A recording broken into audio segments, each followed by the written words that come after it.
फिदाए बद्र पैदा कर, फरिश्ते तेरी नुसरत को उतर सकते हैं गर्दों से, कितार अंदर कितार अब भी। दावत खिताब दे रहा हूँ जमीयत अहले हदीस के सदर मोहतरम जनाब हिशाम इलाही ज़हीर साहब को तशरीफ़ लाएँ और आपके क़ुलूब को गरमाएँ। मुअज़्ज़ज़ सामीन गिरामी कदर, मैं अपनी तकरीर की इब्तदा फ़लस्तीन की मस्जिद अक्सा की उस पुकार से करना चाहता हूं कि आज मस्जिद अक्सा फिर किसी सलाहुद्दीन अय्यूबी की मुंतज़िर है। आज मस्जिद अक्सा फिर किसी उमर की मुंतज़िर है। मुसलमानों उठो, ज़माना तुम्हारे कदमों की चाप का मुंतज़िर है। फिदाए बद्र पैदा कर, फरिश्ते तेरी नुसरत को उतर सकते हैं गर्दों से, कितार अंदर कितार अब भी। आंधी बन के निकलो, तूफान बन के छा जाओ, बिखरे हुए जर्रात हो तो मिल जाओ कि सहरा नजर आए, बिखरे हुए कतरात हो तो मिल जाओ कि दरिया नजर आए। और क्या आंधी बन के निकलने के लिए तैयार हो? हाथ उठाकर वादा करो, आंधी बन के निकलने के लिए तैयार हो? सलाहुद्दीन अय्यूबी की ललकार बनने के लिए तैयार हो? उमर की यलगार बनने के लिए तैयार हो? और ये जो प्रोपेगेंडा किया जाता है, चार बातें कहना चाहता हूं सिर्फ, और अपनी बात को खत्म करूंगा। इसराइल को शिकस्त नहीं दी जा सकती, इसराइल को शिकस्त नहीं दी जा सकती। ये जो प्रोपेगेंडा ये ततारियों के दौर में भी हुआ था। मुसलमानों के अंदर ये सोच और फिक्र पैदा की गई, ततार को शिकस्त नहीं दी जा सकती। इमाम इब्ने तैमिया ने उस वक्त यह किरदार अदा किया। मुसलमान हुक्मरानों के घरों के अंदर, दरबारों के अंदर, उनके महल्लों के अंदर जा जाके ये बात कही। आपको किसने मुगालता डाल दिया कि ततारियों को शिकस्त नहीं दी जा सकती? आज वक्त आ चुका है कि उम्मत के ये काबिरीन, मौलाना फजलुर रहमान, मुफ्ती मुनीब, मुफ्ती तकी उस्मानी, उसी तरह इब्ने तैमिया के किरदार को दोहराते हुए हुक्मरानों को इस बात का पैगाम दें, अल्लाह की कसम, अल्लाह की कसम, अगर तुम आगे लग जाओ और अगर तुम हमें जिहाद का मैदान खोल दो तो अल्लाह के फजलो करम से चंद दिनों के अंदर इसराइल को शिकस्त हो सकती है। आप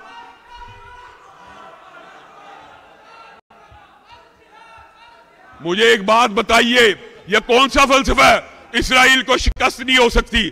आज उलमा को मिल बैठ के, इमाम अहमद इब्ने हंबल का एक वाकया आपके सामने रखता हूं। जब अजान होती थी, जेल में मस्जिद थे, जेल के बाहर से इमाम अहमद इब्ने हंबल उठते थे, वुजू करते थे, जेल के दरवाजे पे पहुंच जाते थे, अहलकार रोकते थे और फिर वो वापस आ जाते थे। फिर अजान होती, फिर वुजू करते, फिर जाते।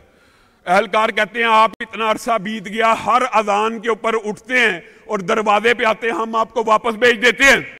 तो इमाम अहमद इब्ने हंबल के उस जुमले को अगर उम्मत याद कर ले तो अल्लाह की कसम आज तो बच्चों के चीथड़े उड़ रहे हैं। हम इस फर्ज को, इस वाजिब को भी अदा करने से कासर है। इमाम अहमद इब्ने हंबल ने कहा मैं जितने चीज का मुकल्लफ हूं, अजान होगी, अगर मुझे पुकारा जाएगा, रब ताला की आवाज मेरे कानों में गूंजेगी, हय्या अलल सलाह और हय्या अलल फलाह की आवाज आएगी, मैं जेल के दरवाजे पे जाऊंगा।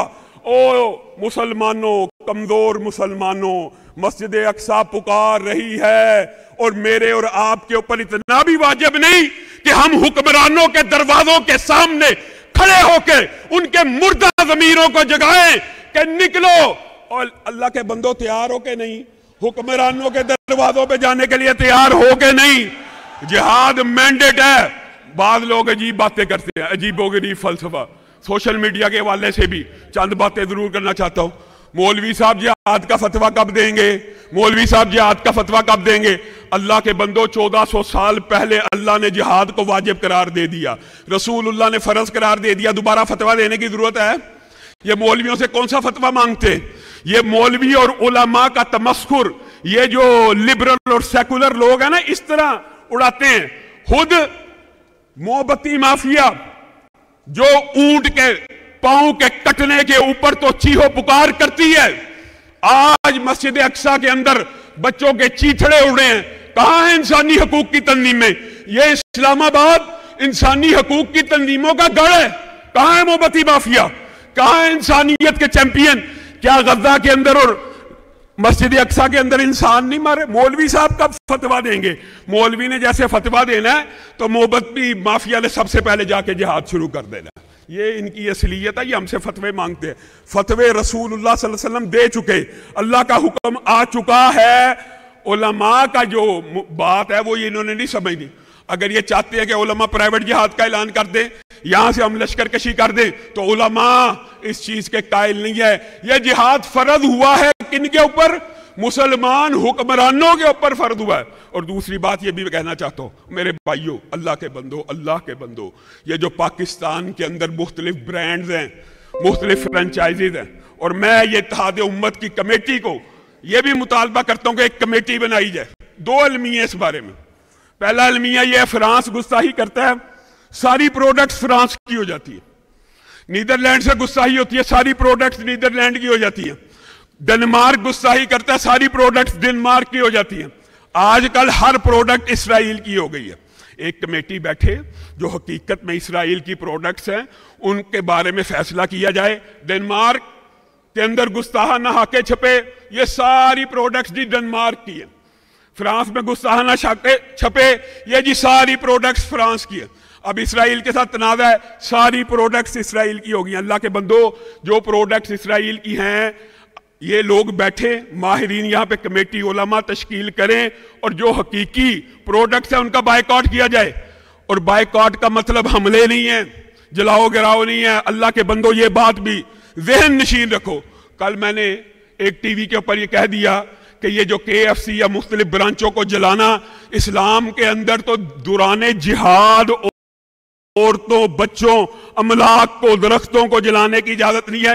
ये तो हमारे पाकिस्तानी भाइयों की इन्वेस्टमेंट है, इनका बायकॉट होगा, इनको जलाया नहीं जाएगा। इनका क्या होगा? बायकॉट होगा। अगर इस्राइली प्रोडक्ट्स हैं जो उनका बायकॉट उलमा करें। और आखिर में जो एक तजवीज है वो मैं देना चाहता हूं कि IT के माहिरीन, ये उलमा उम्मत बैठे हैं, एक कमेटी बनाएं कि IT के माहिरीन जब भी सोशल मीडिया के ऊपर आज आप इस कॉन्फ्रेंस का कोई क्लिप चलाएंगे, आपकी ID ब्लॉक हो जाएगी। फलस्तीन के अंदर जो मुजालम आप दिखाएंगे, IDs ब्लॉक, पेज उड़ गए। इसका मुकाबला किसने करना है? ये जो सोशल मीडिया की दहशतगर्दी है, आपकी आवाज को उठाने ही नहीं दिया जाता। वो जो वीडियो है जहां पे बच्चों के चीथड़े उड़ रहे हैं, वो जिस बंदे ने ID से लगाई है उसकी ID ब्लॉक हो जाती है। तो इसका हल ये है कि पाकिस्तान के जो हुक्मरान आगे बढ़े, जो ग्रेट टिक वेरिफिकेशन होती है उसके ऊपर अगर ये पोस्टें लगेंगी तो उनको उड़ाया नहीं जा सकता। लेकिन हमारे हुक्मरान भी बड़े सियाने हैं। इमरान खान साहब का दौर था, शहबाज शरीफ साहब हर रोज ये मफलर पहन के असम्बली में तशरीफ ले आते थे। आज अपनी हुकूमत है और फलस्तीन के हक में, अक्सा के हक में जुबान से बात निकालना भी गवारा नहीं है। अल्लाह के बंदो, आज तुझको बताता हूं तकदीर उमम क्या है, शमशीर और सना अव्वल, ताऊस और रुबा बाहिर। आप अपने अकाबरीन के साथ बैतुल मकदस की जंग लड़ने के लिए तैयार हैं? हाथ उठाकर वादा करें जंग लड़ने के लिए तैयार हैं। और मैं जमीयत अहले हदीस की तरफ से ऐलान करता हूं, आसफ मुनीर साहब और पाकिस्तान के हुक्मरान जिहाद का ऐलान करें, रूट का तयन करें। अफगानिस्तान जो जिहाद की बुनियाद के ऊपर हुकूमत बनी, शाम जो जिहाद की बुनियाद के ऊपर आज हुकूमतें कायम हैं, रस्ते बनाने और बन सकते हैं अल्लाह के फजल और रहमत से। शाम, अफगानिस्तान, पूरी दुनिया के अरब मुमालिक अगर संजीदगी से गौर करें तो ये रस्ते जिहादी काफिलों के अल्लाह की कसम बन सकते हैं। और ये बनेंगे तो जमीयत अहले हदीस 10,000 नौजवान जिहाद करने के लिए इसराइल के खिलाफ तैयार है। वाखिर दावाना अल्हम्दुलिल्लाह। माशाल्लाह, अल्लामा हिशाम इलाही ज़हीर जिस वलवला अंगेज़ अंदाज से खिताब फरमा रहे थे, अल्लाह रब्बुल इज़्ज़त उम्मत के हर फर्द को ये जज्बा नसीब फरमाए